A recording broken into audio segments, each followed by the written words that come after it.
Assalamualaikum warahmatullahi wabarakatuh. Alhamdulillah geng, kita bersama lagi. Okey geng, hari ni aku nak bawa Ratu Naga yang jujur dia menceritakan cyber trooper yang dibayar hingga jutaan ringgit, malah ratusan ribu ringgit hingga ke jutaan ringgit untuk menjadi cyber trooper. Siapa yang bersama dengan Ratu Naga dan di manakah Ratu Naga berada ketika itu dan sehinggalah sekarang, of course, jutaan ringgit. Sebab tu kita boleh tengok depa boleh buat live. Depa boleh buat live 24 jam. Depa ada tim-tim depa ni sentiasa bekerja, sentiasa buat live kritik kerajaan, hentam orang, fitnah orang, balun orang, sentiasa. So depa ada satu kumpulan. Kalau hampa duduk dekat TikTok, hampa akan perasan apa yang dibuat oleh puak-puak ni. Hari-hari duk bongkarkan itu, bongkarkan ini. Apabila dijawab, depa senyap, depa ubah tajuk lain pula. Dan apabila dah dijawab dan kenyataan-kenyataan daripada pihak yang depa fitnah tu dah dijawab, depa fitnah benda lain pula. Depa korek yang no, dia korek yang ni. Yang pasti aku boleh cakap Ratu Naga, Papa Berry dan YB Viral, Cikgu Bat, Syafiq Alim dan lagi beberapa orang ni, of course, jutaan ringgit ni, puak-puak ni memang betul-betul kaya dengan makan duit haram saja. Dengan dapat pendapatan daripada fitnah benda perkara yang haram, perkara yang diharamkan oleh Islam. Perkara-perkara yang tidak boleh kita ni sebagai umat Islam melakukannya. Tapi puak-puak ni, ayat perkataan fitnah itu depa tukarkan kepada projek. Projek apa? Projek cerita benda ni. Projek apa? Projek fitnah. Projek apa? Projek fitnah. Tapi mereka tak guna ayat-ayat fitnah. Dia hanya menggunakan projek apa? Projek memfitnah lah. So, aku akan letakkan ucapan daripada Ratu Naga bermula daripada 2018. Memang Ratu Naga daripada UMNO, dia masuk ke dalam Parti Keadilan Rakyat, malah dia merayu-rayu dia nak masuk di dalam Parti Keadilan Rakyat dan dia duduk di belakang Zuraidah. Jangan lupa ke mana Zuraidah selepas itu. Dan selepas itu dia duduk bersama dengan Parti Bersatu dan Zuraidah pun melompat keluar daripada Pakatan Harapan, duduk tubuh kerajaan bersama-sama dengan Perikatan Nasional. So, kalau apa yang hampa nampak, sebab kita tahu, memang kami tahu dan kawan-kawan pun tahu, Parti Keadilan Rakyat tak ada duit. Tapi apabila Ratu Naga menyebut 2018, 2019, siapa yang mendanai Pakatan Harapan? Siapa yang bersama-sama ada di dalam Pakatan Harapan? Dan ke manakah yang mereka berat sewaktu 2018, 2019 dan tiba-tiba 2020 kerajaan tumbang dan mereka pun beralih arah bersama dengan Perikatan Nasional. Aku akan bawa ucapan yang dilafazkan oleh Ratu Naga dan aku akan bawa kepada sahabat dia, Ustaz Shihabuddin. Ustaz Shihabuddin ni dia akan menceritakan kepada kita betapa jijiknya fitnah ni, betapa jijiknya fitnah sesama Islam, sesama Muslim, perpecahan yang dibawa oleh puak-puak kumpulan-kumpulan ini yang jutaan ringgit. Tak perlu tunjuk muka, tak perlu bercakap. Ada kumpulan-kumpulan mereka tak perlu bercakap pun. Dia hanya buat video, dah buat fake account, post benda-benda perkara-perkara fitnah. Benda yang dulu korek balik, post untuk 2023. Sedangkan perkara tu dah settle. Tapi dia korek kembali untuk nak adu domba, nak fitnah, nak hidupkan kembali fitnah yang dah settle. Dia pun nak hidupkan kembali, nak post untuk 2023. Sebab sekarang ni kuasa viral. Sekarang ni untuk nak sebarkan ke apa semua senang sangat kan, dengan post dekat TikTok, post dekat media-media sosial. Jom sama-sama kita dengar ucapan Ratu Naga. Cyber Troopers dibayar gajinya. Banyak ke gaji yang dibayar tu? Sebab bagus kerja ni, muka tak nampak. Office kat mana pun saya tak tahu. Gaji masuk. Gaji masuk. Dia based on project. Ada certain tu dibayar ikut bulanan. Itu kita kategorikan sebagai macai lah. Okey. So paling bawah lah tu. Paling bawah lah tu. Dia based on project. So macam ketua-ketua dia orang, dia memang dah ada tim-tim masing-masing. So dia based on apa yang orang kata tuan dia bayar.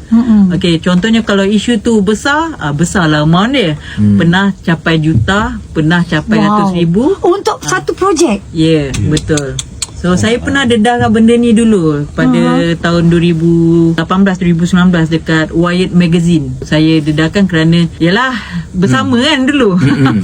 So saya tahulah nilai dia semua bukan kecil-kecil anak lah. Sebab tu diorang sanggup sebar fitnah. Pendapatan yang sangat-sangat mudah dapat, duduk rumah je boleh buat macam-macam pun semua, tak payah tunjuk muka, duit dapat banyak. Siapa yang tak nak? Pernah disaman? Saya pernah didakwa kerana sengaja menyakiti hati Perdana Menteri. Kita tengoklah hasil cyber trooping ni, akhirnya kita semakin ke arah mendapat negara yang kurang stabil sebenarnya, dan masyarakat makin hilang rasa bersyukur. Setiap kali siapa jadi kerajaan, dia akan dihentam dan sentiasa akan ada kekurangan. Kadang-kadang bila kekurangan tu ke tahap yang, kalau kita tengok contoh lah tentang kata rasa hidup susah, dan propaganda tu dimainkan oleh setiap siapa saja jadi pembangkang. Tentang susah ni dah ingat zaman Datuk Seri Najib dulu, saya ingat memang agak dominasi cerita tentang susah tu penuh. Tapi hari ni kita tengok tak habis lagi ceritanya. Rupanya ada lagi kisah hidup ni. susah lagi. Hidup makin susah. Jadi akhirnya dia pre-educate masyarakat.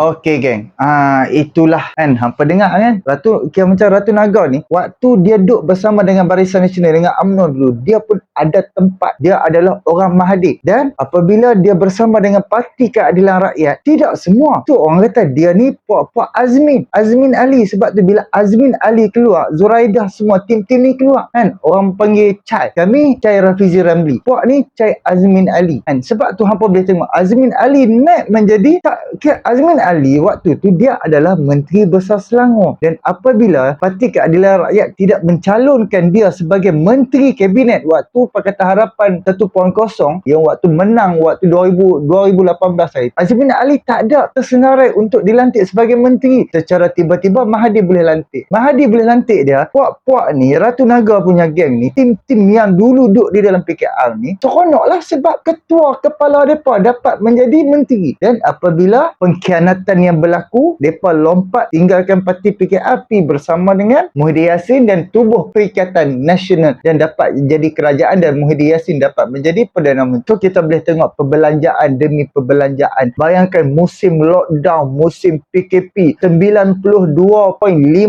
bilion untuk jalankan projek sahaja. Waktu itulah tertubuhnya balik JECOM. Sedangkan waktu Pakatan Harapan 22 bulan, jasa yang ditubuhkan oleh Najib Razak tak ada. 2018, 2019 dan 2020 sebelum kerajaan tumbang, jasa tak ada. Dan apabila Muhyiddin Yassin naik menjadi Perdana Menteri, tiba-tiba ada jasa peruntukan ratusan juta. Bukan jasa lah, waktu tu dia dah tukar kepada nama JECOM, ada ratusan juta. Dan apabila didesak turunlah sikit peruntukan ratusan juta tu, turun kepada, tapi masih 100 juta lebih. Jadi hampa boleh tengok waktu pilihan raya antara mana kan dibayar ni, memang dibayar kau-kaunya, memang mereka banyak kau-kaunya, influencer, satu video, 2 video je pakai baju PM, tayang payudara sedap sikit, dibayar ratusan ribu. Malah influencer itu sendiri yang mengaku selepas pilihan raya, mengaku dia dapat dana, dia dapat bayaran daripada Perikatan Nasional, bukan sikit-sikit nak, ratusan ribu geng. Jadi kalau hampa dah tengok ucapan Lokman Adam, dia ada cerita soal ni, yang mana influencer yang dah mengaku terima duit bayaran untuk menghasilkan video untuk menyokong Perikatan Nasional. So geng, untuk video yang terakhir, aku akan bawa bersama hampa, jom sama-sama kita dengar apa yang diperkatakan oleh Ustaz Syihabuddin. Jom sama-sama kita dengar. Assalamualaikum warahmatullahi wabarakatuh. Saya Syihabuddin. Terima kasih banyak kerana sahabat-sahabat, baru-baru ni bukan baru sangatlah, saya malam ada satu rakaman video yang dihantar kepada saya. Ramai orang hantar video ini kepada saya dan menyatakan kerisauan mereka terhadap isu fitnah yang berleluasa di negara kita Malaysia ni, dan ia berlarutan daripada video ini. Jom kita tengok sama-sama dan berikan reaction selepas itu. Cyber Troopers dibayar gajinya. Banyak ke gaji yang dibayar tu? Sebab bagus kerja ni, muka tak nampak. Ya, Office kat mana pun saya tak tahu. Gaji masuk. Gaji masuk. Dia based on project. Ada certain tu dibayar ikut bulanan. Itu kita kategorikan sebagai macai lah. Okey. Okay, So paling bawah lah tu. Paling bawah lah tu. Okey. Dia based on project. So macam ketua-ketua dia orang, dia memang dah ada tim-tim masing-masing. So dia based on apa yang orang kata tuan dia bayar. Okey, contohnya kalau isu tu besar lah amount dia. Pernah capai juta, pernah capai ratus ribu. Untuk satu projek. Ya, betul. So saya pernah dedahkan benda ni dulu pada tahun 2018-2019 dekat Wired Magazine. Saya dedahkan kerana yalah bersama kan dulu. So saya tahulah nilai dia semua bukan kecil-kecil anak lah. Sebab tu diorang sanggup sebar fitnah. Pendapatan yang sangat-sangat mudah dapat, duduk rumah je boleh buat macam-macam pun semua, tak payah tunjuk muka, duit dapat banyak. Siapa yang tak nak? Pernah disaman? Saya pernah didakwa kerana sengaja menyakiti hati Perdana Menteri. Sedih kita mendengar pengakuan kenyataan Ratu Naga ini. Bagaimana negara yang sepatutnya merdeka dan mempunyai minda merdeka tetapi masih terjajah dengan kebodohan dan belenggu syaitani. Sehingga wujud syaitan-syaitan bertopengkan manusia yang dengan sengaja melakukan fitnah hanya kerana harta dunia semata-mata. Orang yang mahu buat projek ini pula sanggup bayar sehingga jutaan ringgit, ribu-ribu sampai juta hanya kerana kerja-kerja fitnah seperti ini. Pada hari ini fitnah berluasa dengan cara yang lebih mudah berbanding nak dibandingkan dengan masa yang lalu. Orang guna Facebook, YouTube dan TikTok. Apa yang susah? Pakai saja fake account, selesai masalah dia. Terpadam satu account lain boleh buat kerja fitnah dia. Kerja fitnah dia akan berterusan. Dia akan terus dapat duit seperti mana yang disebutkan oleh Ratu Naga tadi. Sahabat-sahabat, kita kena alert di dalam isu fitnah. Kerana fitnah ini boleh berlaku dalam dua keadaan. Pertama, apabila seseorang mengada-adakan suatu berita mengenai seseorang ataupun organisasi dan pertubuhan lalu disebarkan kepada orang lain dengan tujuan untuk memburuk-burukkan atau menjatuhkan maruah orang tersebut. Boleh jadi cyber trooper yang dimaksudkan oleh Ratu Naga ini termasuk di dalam kategori yang pertama. Kategori yang kedua pula apabila seseorang menerima berita mengenai seseorang tanpa menyelidiki kesahihan berita itu terlebih dahulu lalu dia sebarkan kepada orang lain sama ada dengan niat untuk memburuk-burukkan atau dia kata hanya sekadar sebar saja, share dulu baru baca, lalu sebenarnya dia telah melakukan perkara fitnah. Sahabat-sahabat, fitnah yang kita fahami bukan sekadar kata-kata tetapi ia adalah satu usaha untuk memperak-perandakan manusia, membuat orang berbalah, berkonflik dan saling mengadu domba. Dan ini bukan kerja manusia, ia adalah kerja syaitan. Allah Ta'ala sebut dalam Al-Quran, innama yuridu syaitanu an yuqi'a bainakumul adawah wal baghdha. Sesungguhnya syaitan itu hanyalah bermaksud mahu menimbulkan permusuhan dan perbalahan di antara kamu. Ada rujuk dalam surah Maidah ayat yang ke-91. Walaupun ayat ini ditujukan kepada penjudi, peminum arak atau pemabuk, tetapi syaitan bercita-cita agar kita semua sentiasa bermusuhan antara satu sama lain. Kerana ibrah itu diambil daripada lafaz yang umum bukan sekadar sebab nuzul sahaja. Oleh itu sahabat-sahabat, fitnah adalah salah satu perbuatan yang amat disukai oleh syaitan lantaran ia boleh memecah belahkan umat Islam sehingga tiada lagi kesatuan sesama mereka. Bagi kategori yang kedua, fitnah yang jenis kedua, iaitu penyebar fitnah. Mereka ini adalah termasuk dalam golongan yang cuai di dalam menukilkan berita atau cerita yang didengar. Dia tak teliti apapun kesahihan tu terlebih dahulu. Asalkan sesuatu itu viral saja, terus dia nak sebarkan tanpa ada sebarang usul periksa.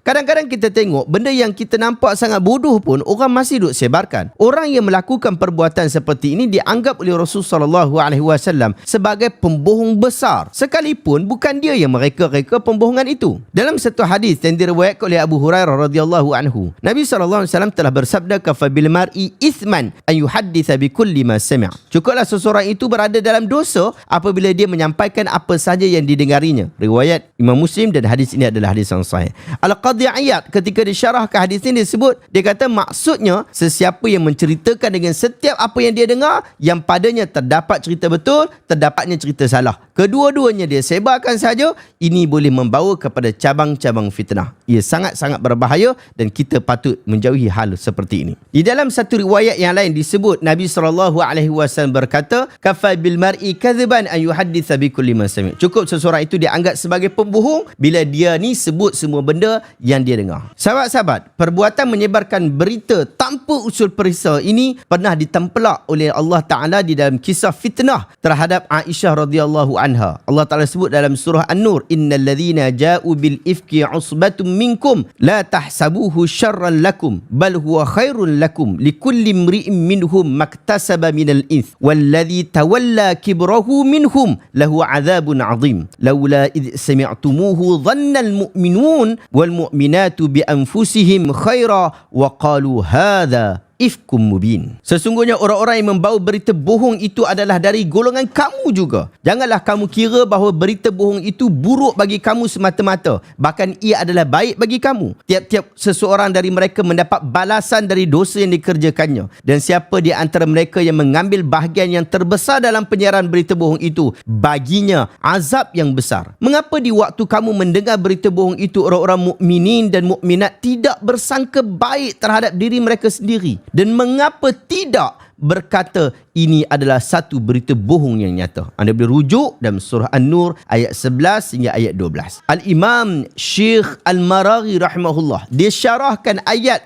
11 12 surah An-Nur ini. Dia sebut, dia kata, janganlah kamu sangka berita dusta itu mengandungi fitnah dan kejahatan serta merta. Sebaliknya ia turut mengandungi kebaikan terhadap kamu, kerana dengan itu kamu mendapat pahala yang besar. Ini disebabkan berita dusta itu merupakan suatu ujian yang nyata bagi memperlihatkan kemuliaan di sisi Allah SWT dengan penurunan ayat yang dibaca sepanjang masa tentang mengagungkan kemuliaan kamu, memberi ancaman terhadap orang yang mengatakan buruk tentang kamu, memuji orang yang berbaik sangka terhadap kamu, serta kebaikan-kebaikan lain seperti mengambil pelbagai manfaat agama dan adab tata tusila yang jelas terhadap orang-orang yang mahu mengambil iktibar. Kemudian Allah SWT menerangkan hukuman yang menimpa ke atas orang yang turut serta menyebarkan berita dusta itu. Mereka semua akan mendapat hukuman yang setimpal dengan peranan yang dimainkan. Anda boleh rujuk dalam tafsir Al-Maraghi jilid yang ke-9 bilangan 4730. Sahabat-sahabat, hati-hati dengan perbuatan fitnah. Ia dosa besar, bukan boleh main-main. Lagi-lagi hanya atas dasar permainan politik sahaja. Allah Ta'ala sebut, innal ladzina yuhibbuna an tashi'al fahishah fil ladzina amanu lahum adzabun alim wa fid dunya wal akhirah wallahu ya'lamu wa antum la ta'lamun. Sesungguhnya orang-orang yang suka menghebah-hebahkan tuduhan-tuduhan yang buruk dalam kalangan orang-orang yang beriman, mereka ini akan beroleh azab seksa yang tidak terperi sakitnya di dunia dan akhirat. Dan ingatlah, Allah mengetahui segala perkara sedangkan kamu tidak mengetahui yang demikian. Rujuk surah An-Nur ayat 19. Imam Ibn Kathir, waktu dia syarahkan, waktu dia tafsirkan ayat ni, dia kata ayat ini membawa makna orang-orang yang mendengar berita buruk kemudian menyampaikan dan menyebarkan berita tersebut, mereka itu termasuk dalam ancaman berkanan. Anda boleh rujuk tafsir Al-Quranul Azim. Sahabat-sahabat, inilah keadaan yang kita bimbang pada hari ini. Keadaan yang orang menggunakan pelbagai cara untuk nak menjatuhkan orang lain, nak menaikkan diri mereka sendiri, nak mengangkat parti politik mereka sendiri, tetapi melakukan perkara-perkara yang dilarang oleh agama. Sebelum ini kita telah bahas tentang isu bagaimana orang politik senang lenang menggunakan isu qazaf tanpa mempedulikan isu dosa ini kecil ataupun besar. Dosa ini dilakukan kepada Tuhan ataupun hanya semata-mata tujuan politiknya. Tetapi hari ini kita diberitakan oleh Ratu Naga ini cerita yang cukup-cukup menggemparkan diri kita, cukup-cukup membahayakan, iaitu keadaan fitnah yang cukup tersebar. Sahabat-sahabat, orang yang menyebar fitnah melakukan dosa besar. Kita tak mampu nak halang berlebih-lebihan atas isu fitnah yang direka-reka. Tetapi saya yakin dan percaya kita boleh halang fitnah yang disebarkan oleh tangan-tangan kita. Caranya bagaimana? Caranya adalah dengan kita memperhatikan dahulu apa yang kita nak sebarkan. Jangan pakai mazhab aku share dulu, baca kemudian. Jangan pakai mazhab tu. Pakailah mazhab, baca dulu, aku sudah semak, aku dah teliti, lalu aku sebarkan. Mungkin ada kesilapan, tetapi ia berlaku selepas semakan dan juga penelitian. Sahabat-sahabat, saya nak ajak anda untuk sama-sama kita sebarkan yang sahih, sebarkan berita yang benar, iaitu satu buku yang berjilid, ada 7 jilid buku ini, Sahih Al-Bukhari. Ini semua kata-kata Nabi SAW. Kalau kita boleh cipta cyber trooper kita, tetapi yang menyebarkan hadis-hadis yang sahih, itu adalah lebih baik. Buku ini ada dalam versi e-book, ada dalam versi fizikal. Anda boleh dapatkan buku ini, link saya letakkan di bawah. Terima kasih banyak sahabat-sahabat. Jumpa lagi dalam video reaction seterusnya. Assalamualaikum warahmatullahi wabarakatuh. Okey, alhamdulillah, geng. Hampa dengar dan hampa faham nah, kan? Apa yang dibuat oleh puak-puak ni, apa yang dibuat fitnah-fitnah. Okey, aku nak hampa bandingkan antara dua sosok ni. Dua sosok ni, Rafizi Ramli dan Anwar Ibrahim. Dan hampa boleh sertakan di komen apakah yang Anwar Ibrahim fitnah dan Anwar disaman dan Anwar Ibrahim kalah saman, ataupun Rafizi Ramli kalah saman dan Rafizi Ramli, Anwar Ibrahim kena bayar denda. Boleh listkan apa yang kepimpinan yang hari ini Anwar Ibrahim dan Rafizi Ramli yang telah kalah Saman. Kan hampa boleh list kan. Jadi kita boleh tengok apa yang dibawa oleh Anwar Ibrahim daripada dia dipecat soal Mahathir korup, anak-anak kaya raya apa semua kan. Sampai sekarang Mahathir dia tak berani saman Anwar Ibrahim sebab dia tahu apa yang Anwar cakap tu memang berlaku. Kalau dah anak Mahathir tak jadi billionaire lah. Okay, kita ambil pula yang Najib Razak berkaitan 1MDB setelah daripada 2009, 2011 Anwar Ibrahim dah bongkarkan soal apa 1MDB kan, penumbuhan 1MDB ni, syarikat minyak apa semua berlaku dan tiba-tiba hutang negara makin naik, apa semua naik, Najib tumbang setelah 9 tahun baru nampak 1MDB adalah bermasalah. Dan selama ni yang kita duk jajah selama ni soal 1MDB adalah benar. Kita duk cerita pasal 1MDB adalah benar. Memang berlaku kerosakan, duit hilang, dicuri, disakau dana 1MDB.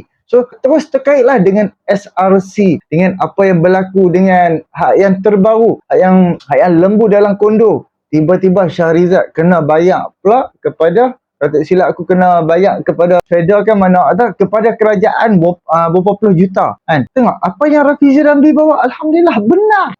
Jadi yang berlakunya fitnah yang paling teruk ni sewaktu Pakatan Harapan jadi kerajaan, dan setelah Pakatan Harapan 1% tumbang naik Perikatan Nasional. So Perikatan Nasional perlukan peluru untuk hentam parti lawan dia. Tambah-tambah dia mengharapkan Barisan Nasional bersama dengan Perikatan Nasional untuk menghadapi pilihan raya umum pada tahun lepas, tapi tidak bersama. Jadi Perikatan Nasional perlukan peluru yang lebih banyak lagi untuk nak menghentam Barisan Nasional dan untuk nak menghentam Pakatan Harapan. So dengan duit bayaran yang dikeluarkan, sebab tu boleh tengok fitnah berleluasa dan yang berlaku setan-setan bisu di dalam Perikatan Nasional sangat-sangat banyak. Dan jangan lupa di dalam parti PAS pun dah ramai sangat-sangat yang dah kalah fitnah. Dia fitnah orang Cina, dia fitnah orang India, dia fitnah Anwar Ibrahim. Malah Muhyiddin Yassin fitnah Anwar Ibrahim bersama dengan Yahudi sebelum pilihan raya yang ke-15 itu. Anwar Ibrahim bersama dengan Yahudi kan, pelbagai lah, seperti mana hak yang Sanusi kan. Sanusi pun fitnah, kata 1998 Anwar Ibrahim dipecat disebabkan apa? Seks luar tabi'i. Sedangkan kes liwat yang pertama Anwar Ibrahim menang dan Anwar Ibrahim dipenjarakan tu apabila tuduhan liwat itu Anwar dah menang, depa kalih isu kepada isu salah guna kuasa. Jangan lupa tu guys. Jangan lupa. Sebab tu Anwar Ibrahim saman Sanusi 150 juta. Berkaitan apa? 1998 tu yang Sanusi tuduh kata Anwar dipecat disebabkan kes liwat. Jadi hak yang terbaru, okey, kita ambil Sanusi dah lah. Dia fitnah Menteri Besar Selangor. Dia fitnah Winston Tan. So Winston Tan dah saman Sanusi 200 juta ringgit. Kalau tak silap aku, Menteri Besar Selangor Amiruddin Syahri saman Sanusi 15 juta ringgit. Dan fitnah yang dibuat Sanusi kepada Mahfuz Omar kan, berkaitan kedai judi pun Mahfuz Omar menang. Sanusi kena bayar 200,000 lebih kepada Mahfuz Omar. Dan apa lagi, fitnah tabung haji terhadap mujahid. Cuba tengok Perikatan Nasional mainkan isu apa? Mainkan isu tabung haji tarah mana? Lalas Allah tunjuk tabung haji tak jual pun aset kepada orang-orang bukan Islam. Apa dia lagi kan? Hina sehina-hinanya kepada parti lawan dia. Tapi dia nak Allahu Akbar, Allahu Akbar. Jadi itulah kita perlu hapuskan budaya-budaya ni. Dan setan-setan bisu jangan jadi munafik untuk parti PAS ni. Beberapa ramai setan-setan bisu yang dah menjadi munafik. Kalau kita nak kata macam-macam kita boleh kata, tapi kita pun fikir, kita nak cerca orang, kita nak hina orang, kita pun fikir. Tapi janganlah jadi setan bisu sebab hang bawa imej Islam, hang bawa wajah agama, tapi hang mengamalkan fitnah Islam jenis apa yang hang bawa, budaya Islam yang macam mana hang bawa. Sedangkan hang jenis orang manusia yang suka memfitnah. Benar-benar Razman kan, dekat Perak punya Dewan Undangan Negeri, fitnah tak habis-habis fitnah. Luar tabi'i, set nanti Anwar menang, sekolah pakai skirt, itu ini. Dia memainkan fitnah. Pertama-tama Anwar Ibrahim kan, dia kaitkan dengan Israel yang terbaru kan, kaitkan dengan Israel, kaitkan dengan Amerika, kaitkan dengan Yahudi. Allahu Akbar. Betapa besarnya pahala yang Anwar Ibrahim duk dapat selama ni. Keluarga Anwar Ibrahim Sehingga kan Datin Sri Wan Azizah kan dia duk bawa kipas tu kan. Kipas apa hak yang lipat tu kan. Depa boleh kata ni Datin Sri bawa kipas tu sebab duk nak sihir orang. Allahu Akbar. Dia copy paste, dia kongsi, dia share. Ni kipas tu untuk nak sihir orang. Sehingga teratu. Sedangkan Datin Sri Wan Azizah dah bawa kipas tu dah berapa lama dah. Dan sekarang tiba-tiba pula ni bila Anwar jadi Perdana Menteri, Datin Sri Wan Azizah isteri kepada Perdana Menteri, dia pemainkan fitnah setara. Apa dia lagi? Ni Nurul Izzah dia kaitkan dulu ucapan yang Nurul Izzah pernah menang saman kan, settle di luar mahkamah dengan utusan. Soal apa? Soal utusan dah manipulate ucapan Nurul Izzah di dalam bahasa Inggeris. Dia manipulate berita tu, kata Nurul Izzah menyokong untuk orang Melayu murtad. Nurul Izzah saman dan settle di luar mahkamah. Yang utusan bayar RM80,000 kepada Nurul Izzah. Benda dah lama, dah settle, tapi depa korek balik. Post hari ni ada domba fitnah, menjalankan fitnah yang dah settle, depa korek balik dan depa terus sebarkan fitnah. Hampa boleh tengok dekat media sosial lah. Allahu Akbar. Tahu mana depa tak fitnah Anwar Ibrahim ni. Dan tambah ni kerajaan hari ni. Seperti mana hampa tengok yang baru ni Anwar Ibrahim pergi pada New York. Dia fitnah kata Anwar Ibrahim pergi main golf. Sedangkan tak main golf apa pun. Hanya pegawai kepada Saifuddin Nasution hanya post balik je gambar sewaktu dia main golf dekat Bali, Indonesia. Gambar dah lama. Dia sengaja bukan repost. Dia macam setiap tahun dekat Facebook kan dia ada naik. Oh, tahun yang ketiga dulu kita pernah pergi sini. Tahun yang keempat dia ada naik balik. Jadi kita pun repost balik lah yang kenangan-kenangan yang terdahulu. Depa ambil gambar tu, depa kata Anwar Ibrahim pergi New York, pergi main golf. Sehingga tahu tu. Lepas tu fitnah pula Anwar Ibrahim pergi New York. Anwar Ibrahim bawa anak-anak isteri menantu bawa Nurul Izzah pergi New York. Naik kapal terbang kerajaan. Kos berapa setiap seorang yang kerajaan keluarkan. Sedangkan hanya pergi Anwar Ibrahim dengan isteri dia je. Datin Sri Wan Azizah je. Tahu mana dia pun nak merosakkan. Tak tahulah, kita pun sedih lah dengan puak-puak ni kan.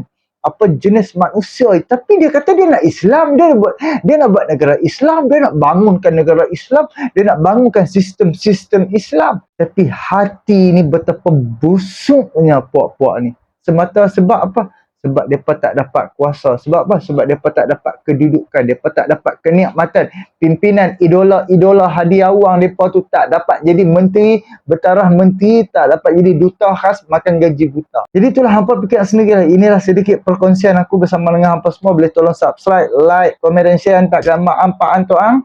Jangan jadi walaun. Tolong sebelum hampa dapat satu fitnah, satu cerita, berita, tolonglah baca dulu, siasat dulu, search dekat Facebook, baca dekat Facebook, search dekat Google, dengarkan dulu penjelasan daripada kepada sesiapa saja.